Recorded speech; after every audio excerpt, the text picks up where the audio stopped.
Welcome in and welcome back, everybody, to Sports Profit TV. This is a special edition of the MLS Live podcast. MLS, of course, is on a month-long break, so we're focusing on Leagues Cup, which is a brand new tournament between Major League Soccer and Liga MX. Of course, the Canadian clubs are also involved, so they're technically saying that it's a three-country competition, but it's really MLS versus Liga MX. But yeah, we're looking forward to it. We've put our nose on the books the last couple of days and studied up, and we're going to hopefully provide you guys some winners. But it's an interesting layout, right, Garrett? Yeah, it is new. It's World Cup style. We're used to that, right? Coming off of just the World Cup we had last year. But I'll just give you a quick rundown. So it's 47 clubs, right? 18 from Liga MX, 29 from MLS. The tournament runs from July 21st to August 19th. Group stage is that first 10 days to the 31st. Then, of course, you got the round of 32, round of 16, quarters, semis, a third place match that no one will care about, and a final. You've got two teams that are going to automatically qualify into the round of 32, LAFC and Pachuca. So that leaves you with 15 groups to get to that round of 32. They're broken up based on regions. All games are played at MLS venues for this tournament. So you got West, Central, South, East. And the top two teams from each group, it's a group of threes, by the way. So the top two teams from each group will advance to the round of 32. And then you just do the knockouts from there. And then for at least group play, the West is going to be at BMO Stadium, which is in Los Angeles. Carson, California's got a game. Salt Lake City and San Jose. Central is in SeatGeek Stadium with the Fire there. Fresco, Texas has one. Commerce City, just all these MLS venues. Once we break down the groups, or if you get into the groups, you'll see. And 77 total matches between now and August 19th. So you're definitely not going to be bored. There's games just about every day. Which in the dog days of summer, like what more could you ask for? Yeah, anything other than betting on Major League Baseball, right? But baseball? No, yeah, exactly. But it's cool, honestly, because one of the interesting dynamics when it comes to international competitions and Champions League, and part of the reason that I like it is because you get to see Major League Soccer teams play Liga MX, and there's always the conversation, which league is better, which teams are better.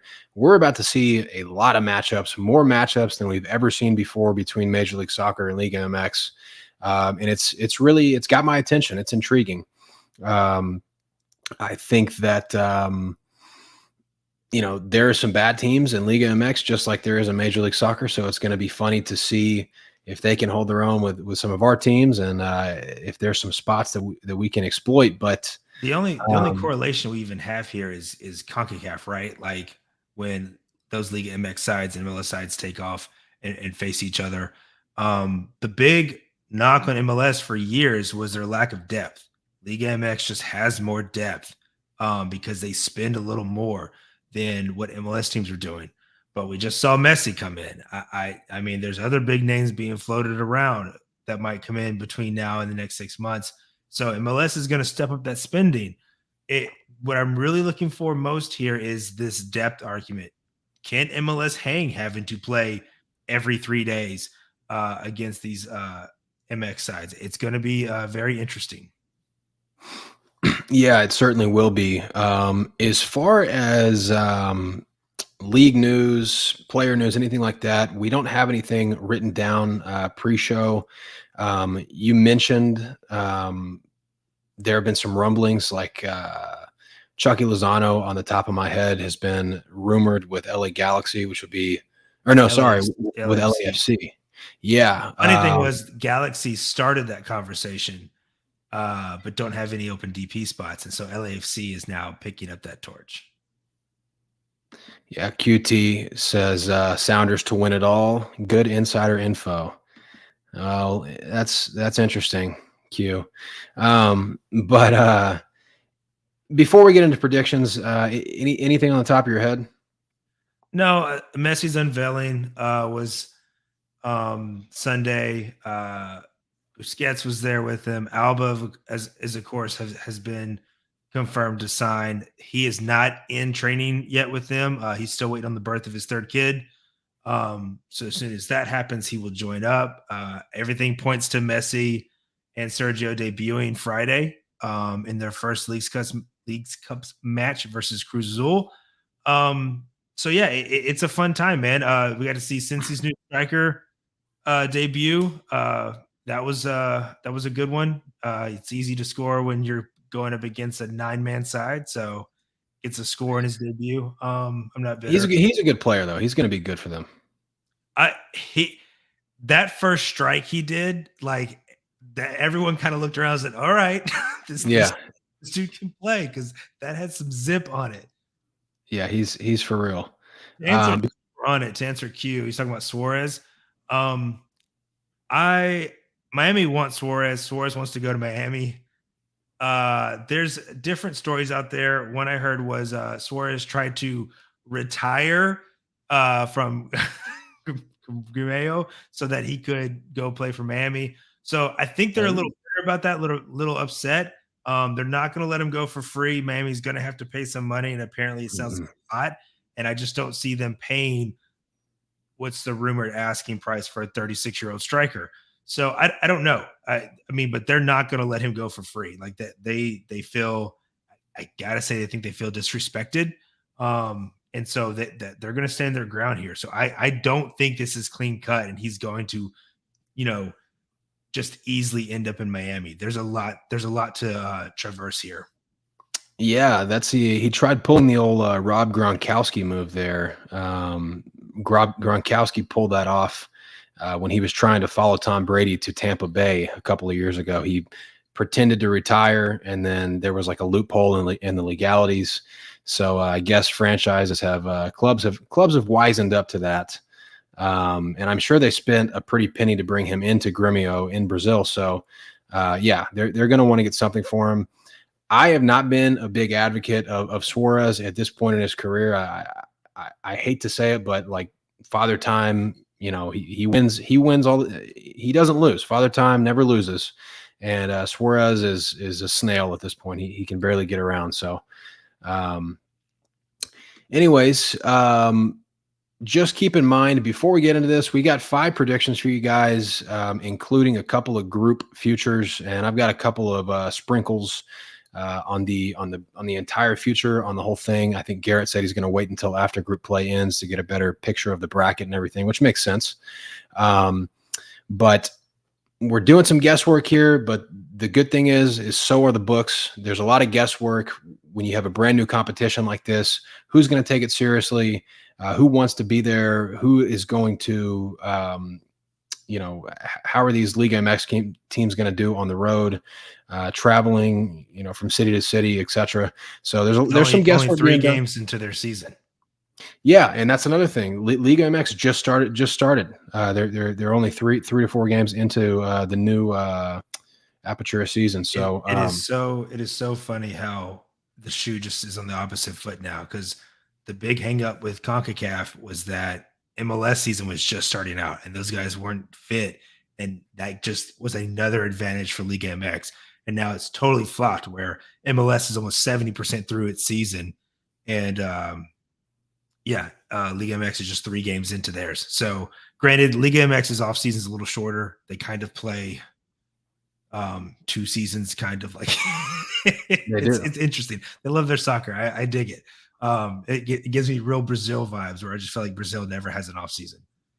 That's pretty close. I've spent some time down there, and Liga MX is the NFL down there. So it's what the NFL feels like here.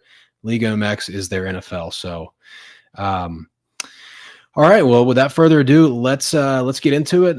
Let's let a couple of them rip here. Garrett, you're going to start us off with a tantalizing matchup: the Philadelphia Union hosting Tijuana. Yep. So this one's in Philly, and I'm just going to take Philly's team total over 1.5. I think I saw it at -120 is when I grabbed it. I don't love Philly's attack. Philly's definitely like just between CONCACAF and then the extra long international break where they didn't have Blake for a while really hurt them in the standings. I expect them now to not have any without any really other distractions other than this tournament and league play.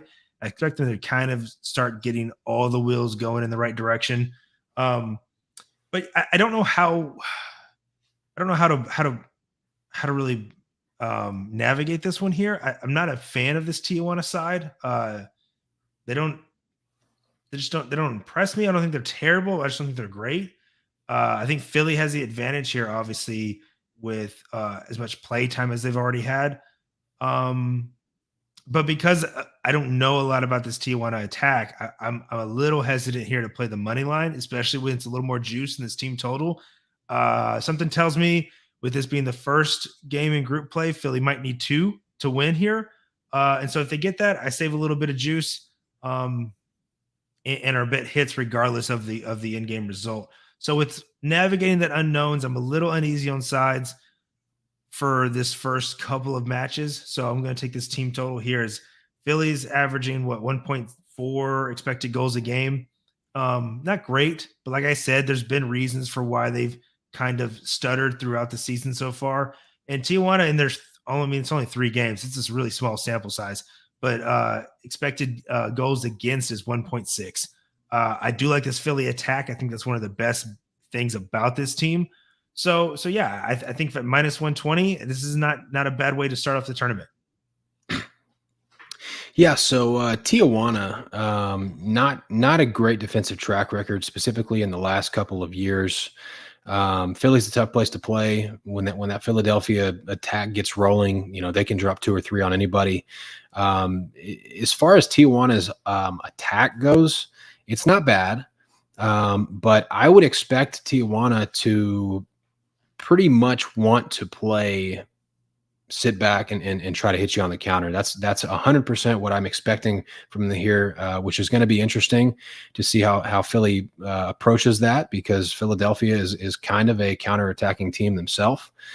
So they're going to have more of the possession. So it's going to be an interesting dynamic. Tijuana's attack is decent. It's not great, but they've got a couple of pieces. Tijuana and Juarez, for whatever reason, they seem like they're always attracting kind of like a mid-level guy from La Liga. They've got some connections to La Liga, so they'll bring somebody over. Sometimes he sticks, sometimes he doesn't, but it's never really enough to make their team really excel as a whole. Although Juarez actually has a decent squad this year, in my opinion. I think they're underrated. But Tijuana, definitely susceptible. I think for me, this is one of those spots where if one goes in early, maybe 3 go in. I mean, maybe it's a lot if one goes in early, because of the way that Tijuana is probably going to approach this, with it being the first game of the group. They probably have hopes of 0-0, 1-1 in the back of their head when they go into this game.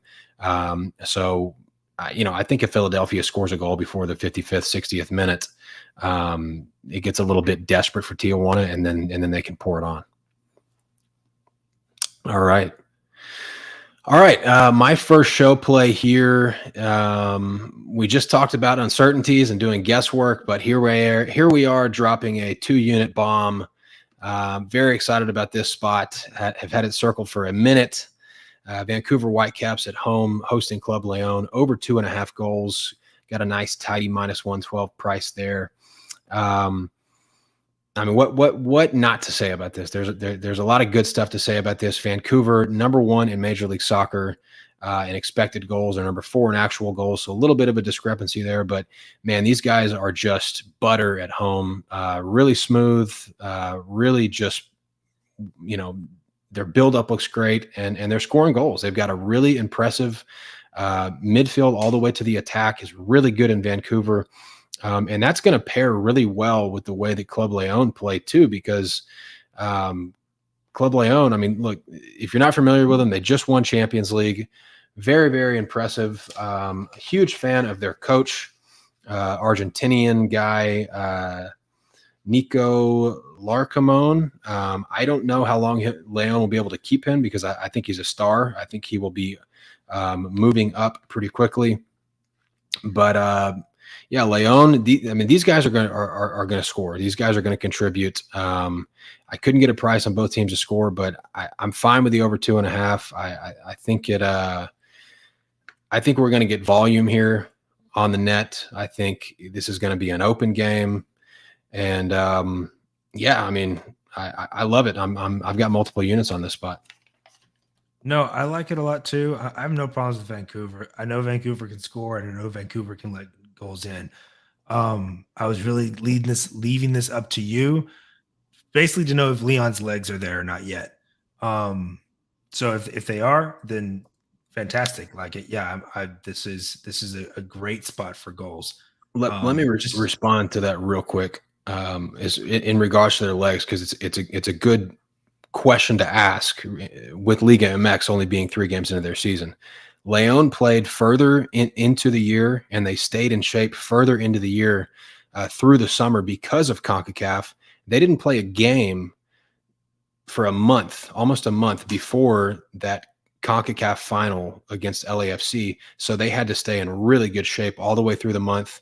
Their last three games, they have created, let's see, I wrote it down here, 13 big chances in their first 3 games through Liga MX play in the first 3 games. So I do think their legs are there. Awesome. Then yeah, I think this is a great spot. I'm seeing both teams to score right now, just flipping through a couple of books, anywhere between -135 and -150. I like that too. So no, this is a good spot for goals. I agree. Fantastic. Cool. All right. Now we got a Major League Soccer matchup here in Leagues Cup going to Salt Lake City. So yeah, it's just MLS teams for this one. I'm just going to take both teams to score at -135. Obviously, we've talked about this Real Salt Lake attack in past episodes. We both love it. And the Sounders are only keeping clean sheets in like 18% of their road games, even though they lead the league in clean sheets, but those are almost all exclusively at home. So on the road, they are a little more leaky, but they always find a way to kind of just squeeze something out of the road. So if this ended 1-1, it wouldn't surprise me. But given what Real Salt Lake attack can do, and we've talked about the issue. The only thing about Real Salt Lake is that defense just is not super solid. Seattle's got all its guys back from the international break now, and there's just an obvious gap when they have Morris and Roldan and when they don't have Morris and Roldan. Yeah. And so, yeah, I like both teams to score here because it's playable, and I don't think it should be. Yeah, I don't think it should be either. I mean, I understand, like, first game of a group stage match, there could be a feeling out period, and I'm aware that could be, that's going to be something to keep in mind for a lot of these games, with it being the first game of group play. But yeah, I mean, with everybody's back now, Rui Diaz is healthy, Roldan is back, Morris is back now. They should be rested and ready to go because they didn't play much for the United States on the break. So their legs should be fine. And yeah, Real Salt Lake defensively, dude. I mean, I'm going to be honest. Last week on the show, I had Real Salt Lake and New York Red Bull, both teams to score. It was in Salt Lake. It was 2-0 Real Salt Lake late in the game. I think at like the 78th or 79th minute. And New York Red Bulls was nowhere to be found. Like, they did not even get off the bus. I was cursing them. I was saying, this team has never made me money in the history of Major League Soccer. I hate this team so much. And Real Salt Lake just lets a cross just dribble right in front of the keeper and easy put away. So yeah, Real Salt Lake is they concede goals. So they've got a great attack, but they concede goals. So yeah, I'm right there with you on this one, dude. Awesome. All right. Let's keep it rolling. Next game, going the other direction here, NYCFC and Atlas. I'm going with the under 2.5 on this one. Gary, you look confused. What's up? No. It's the light. Oh, okay. You're good. Okay. Yeah. Yeah. long story short on this one, NYCFC, they haven't been prolific, in the offensive categories really all season. They went out and got Ledesma. He's been a bright spot for them in their attack. They went out and we talked about it last week on the show during player news. They went out and got Bakar, the Moroccan striker who was playing in the Croatian league. And he's pretty good. I don't know if he plays. I mean, I would be shocked if he plays his first game, over in the United States for Leagues Cup. So I would basically rule him out. I mean, maybe off the bench, best case scenario for NYC. But yeah, NYCFC, they have kind of embraced, being disciplined and they've kind of had to because they don't have tons of weapons on the offensive side. Their best weapon is probably Magno, and he's playing out of position half the time because he's playing a striker. He needs to be out on the wing. So they're just kind of all over the place. They've been a little bit better of late. They've got a good string of draws going on, but still not scoring very many goals. And then Atlas. So Atlas won the league in Mexico. I think it was 3 seasons ago, but really it was just like a year and a half ago because of the way that they have an Apertura and a Clausura season, and they're both in the same year, like you mentioned at the beginning of the show. The way that Atlas won that championship was defense. Like they were just rock solid defensively. You could not score on them. They were going to clean sheet almost everybody they played and beat you 1 or 2-0. They kind of got away from that the last season or so. But they have refound their identity. They've re-embraced that. They've only conceded 2 goals in their last 7, dating back to the MLS playoffs. When they got to the playoffs, they clamped down. They were like, this is who we are. This is who we're going to be.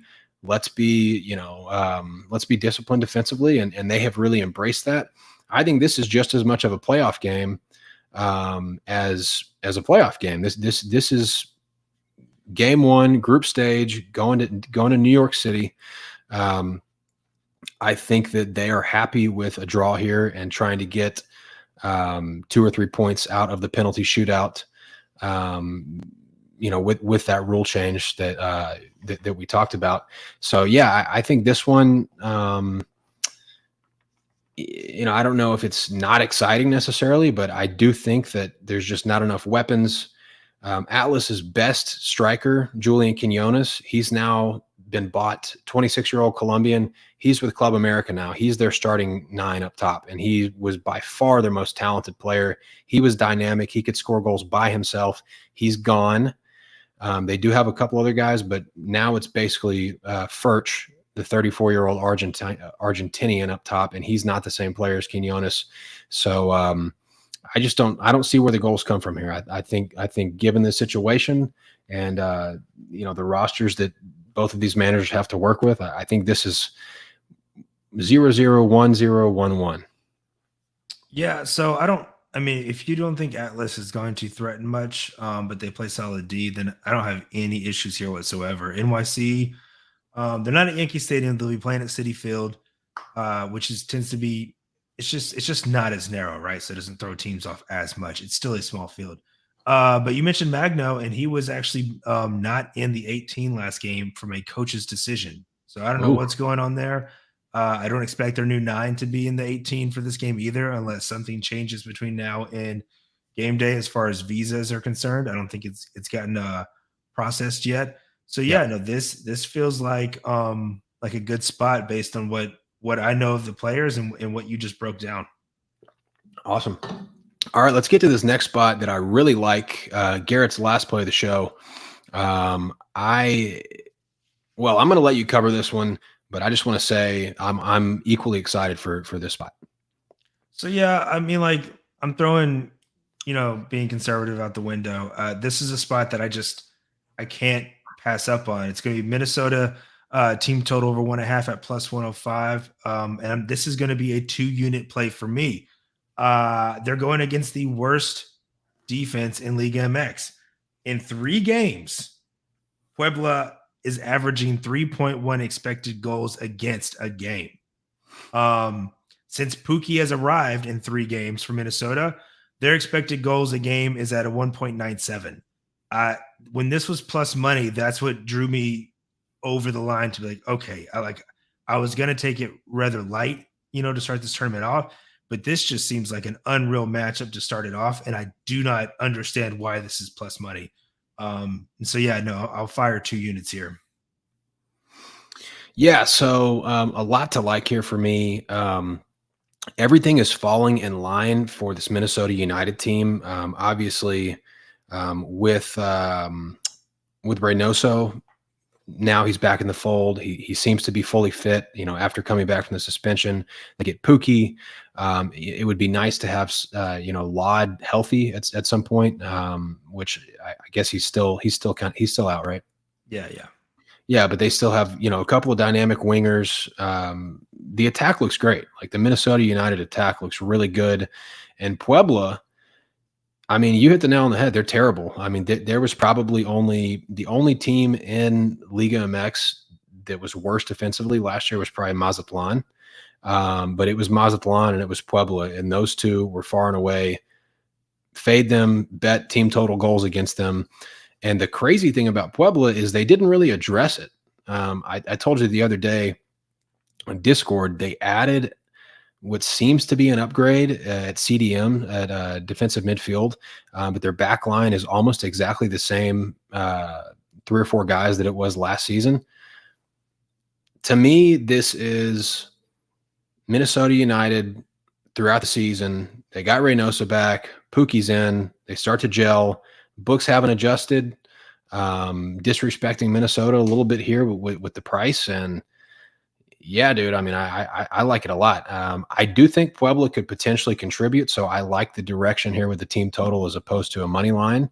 I like goals here in general. I like the team total at plus money. So yeah, I think you got a good spot here.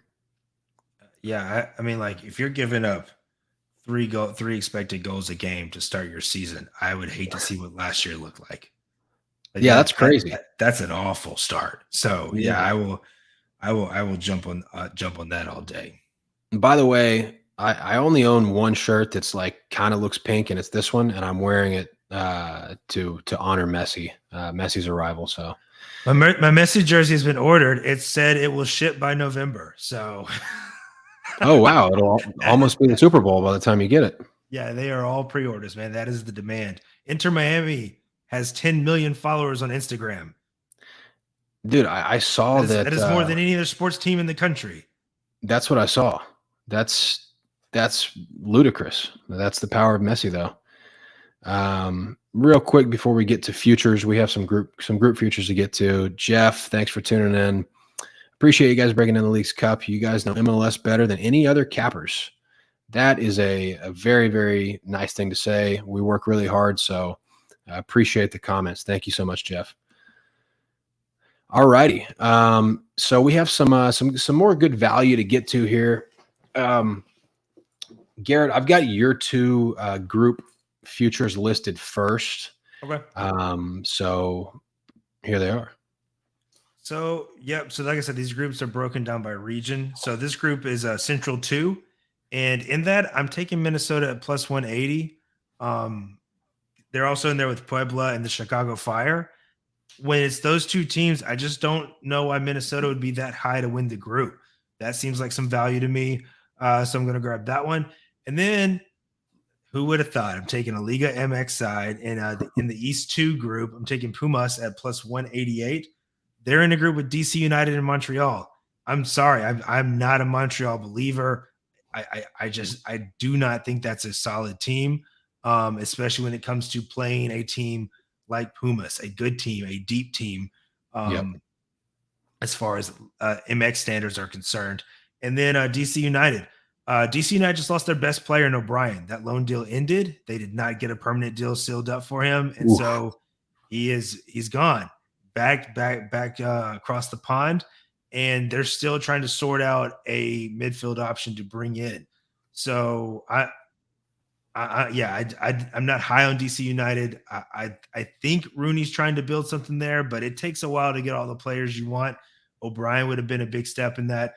direction, and I think he's a big loss. So getting a good Puma side at plus 188 just also feels like value. I will also throw out just one more because I want to get your take on it here for the show. We talked about it a little bit in Discord. Okay. But if you shop around, you can find different prices. So, for instance, at Caesar for the East 4 group, they've got Red Bulls at plus 200 to win the group. And Revolution are juiced. They're like even money or something. If you go to MGM, they've got the Revolution at plus 220 and the Red Bulls are juiced. So does that feel like free money by taking both of them? Or do you, who else is in the group? San Luis? Or do you like San Luis over those two sides? Because that's a misprice somewhere. And so grabbing them both should net you a little bit of profit if those two teams are better. Yeah, so I thought about this when you asked me. I like San Luis, and this is tough because I wish this was like a Mazatlan or like a Tijuana or a Puebla, because I just think San Luis had some really good pieces last year, and they retained them, and they added a couple, and they look pretty good. But they're not Club America. They're not as deep. They're not one of the big four in Mexico. And they're still only 3 games into their season. I'm not saying that Atletico San Luis couldn't win the group. Of course they could. It's a possibility. But I think that with those prices that you just mentioned in that specific scenario, it's obviously value. It's obviously value to have Red Bulls at that price on one book and then the Revs at that price on another. It's value either way. Almost regardless of my opinion, to be honest with you. I like San Luis. I'm rooting for them to advance because I want to bet them goals. I want to bet them in games. When they play the Revs, I'm going to be betting the over. That is a big over spot. There's going to be chances on both ends. Both teams are going to score. But no, I think it's a good spot. Bring it up though, just to illustrate the importance of shopping around, of having access to multiple books, because you do get scenarios like this where it's a new tournament, nobody knows what to expect, and you're going to find some mismatches when it comes to price that could net you some hopefully easy coin. Yeah, I mean that's almost, there's 3 options, not 2, but it's almost a textbook arbitrage situation. And it's super important to have multiple books because that is a spot you should be firing on regardless. I mean, I'm definitely on board with that. Yeah, and then I want to talk about your picks here for a second. Minnesota, this basically to me seems like a spot where if Minnesota wins this first game, like this is, you almost got it. Like this is a good spot, and I feel like they have a really good chance to win that first game. We just talked about their team total against Puebla, so good price there. I don't know why Puebla is favored to win this group. I mean, it's odd to me. 3 games into the season, they're not playing well. They're struggling. They don't have the legs. Minnesota's cooking with gas right now. I don't get it. I mean, like you said, guesswork by the books. Pumas, and there's only one other Liga MX squad that I'm even considering taking to win their group. Pumas is one of them, and Club America is the other one at even money. But that's a really tough group. They got St. Louis City and Columbus, and those aren't bad teams. So I don't know if I'm going to get to the window with Club America, but I like Pumas. I'm on board with both of those. I've got 2 here that I would like to sprinkle. Probably going to go a half unit on Charlotte, and they are in group with FC Dallas, who's favored to win the group at plus 110. Necaxa at plus 170. Necaxa is a Liga MX squad that they can they're just a run-of-the-mill Liga MX team. Not anything impressive. They kick a lot of they're one of those teams, like if you ever watch Liga MX and players are taking turns, like taking 40-yard shots, like 50 yards over the bar, Necaxa does that all the time. They drive me crazy. They don't really have anybody that's like an elite skill player or anything like that. So I'm not too worried about them in that group with Charlotte. And then, I'm just not a fan of FC Dallas. I don't like their coach. I'm not impressed by anything that they do in Frisco. So I think Charlotte is value at plus 300. You know what I love is when you hate on Dallas and then you hate on Jesus Ferreira, and then Jesus Ferreira comes out like, so this is a brace. Jesus Ferreira is scoring a brace when they play against Charlotte. Like, that is what I'm hearing. Likely. very, very, very likely. I can't wait to see the when it comes to these group winners. I do just want to go over the points and how those are earned again for this tournament. They're playing with the MLS Next Pro style, which is similar to NHL if you follow that here in America, where if you win in regulation, you get 3 points. If it's tied, there's at the end of regulation, there is no extra time. You go straight into PKs. The winner of the PKs gets 2 points. The loser of the PKs gets 1 point. And then, of course, if you lose in regulation, you get no points. So it's not going to be the points are going to be a little different now, where you can still get points if you win the PKs or lose the PKs, as you would normally with a draw, like where you get the 1 point anyway. So just a little sprinkle, because I don't know, it's America. They have to do things a little different. So yeah, the point, how you earn the points is just slightly different for this tournament. Yeah, and that's a good point. I'm glad that you gave a rundown on that, because we should have talked about that, or I would have forgotten to talk about that if you hadn't covered it. So I'm glad that we went over that. And then the other spot here, look, I realize that this price is juicy on Philadelphia Union, but value is value, and that's something that I have come to grips with. The longer that I've done this, minus 160, it's not. Some people are scared to play juice, but I think this should be minus 200 or minus 220, to be honest with you. So when I label something as value, I'm going to blast it. So I'm going to have units, at least a unit, maybe units on Philadelphia Union to win this group. They are in the same group with Tijuana, who we just talked about. I don't see them having, losing to Tijuana at home to start the group. And then you have Querétaro, who aren't anything special either. They're a lot like Necaxa, maybe a little bit worse defensively. And they don't have any experience in a tournament like this. And Philadelphia does have experience in Champions League, and making runs in tournaments and stuff like that. So I think Philadelphia Union at minus 160, I mean, value is value. These guys win the group. To me, they win the group. This should be like minus 200. I was just poking around some books and I saw a minus 125 for this. So make sure you're shopping around.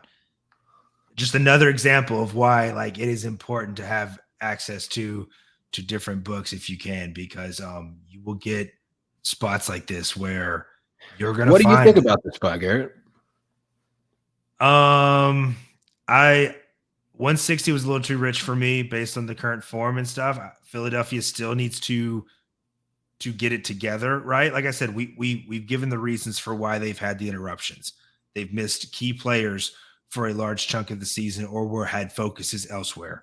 So I do like how from now to the end of the year, they only have one game to focus on at a time now, right? It's Leagues Cup, and the Leagues Cup ends. It's the rest of the regular season. That's going to get them going. They're going to build up some steam.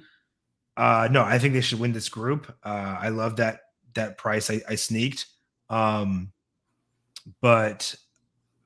current form, 160 would have been a little too rich for me. Okay, fair enough. I still think it's value, but I'm gonna go look. I haven't sent this out to any clients or anything yet, so I'm gonna go find the best price when we wrap the show up. I've got a couple of futures that I want to sprinkle for the whole enchilada, so I'd be interested in your feedback on those. So I've got two that I'm interested in here. Chivas at 16-1. I'm really impressed with this Chivas squad.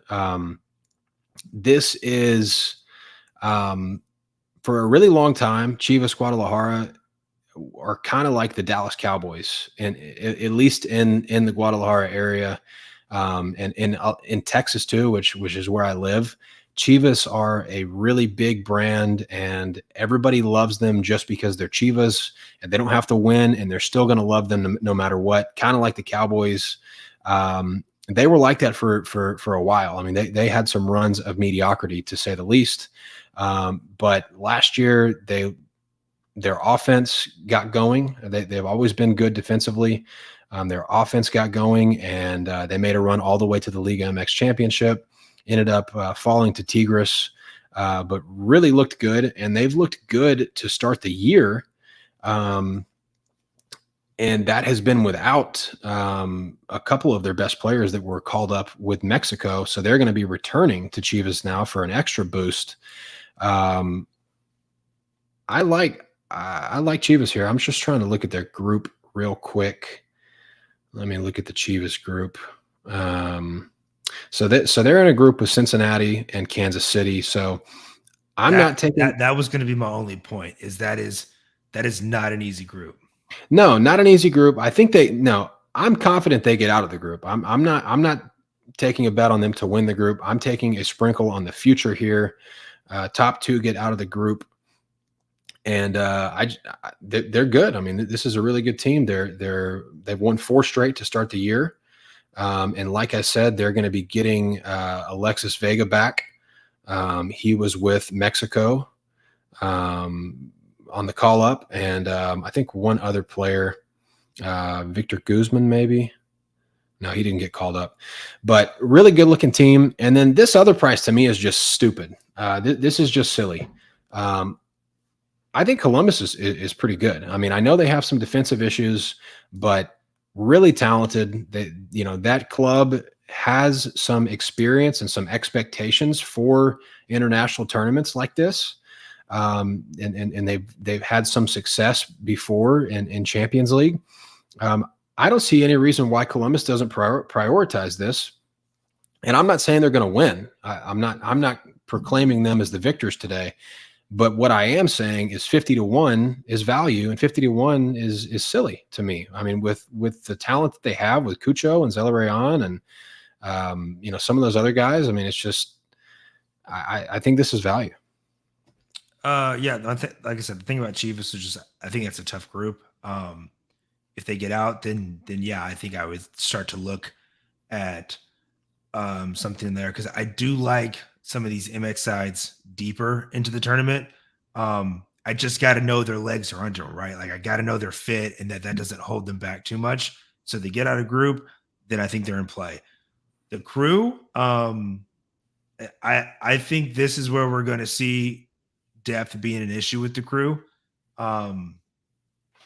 They traded it like this was supposed to be a rebuild year under Nancy.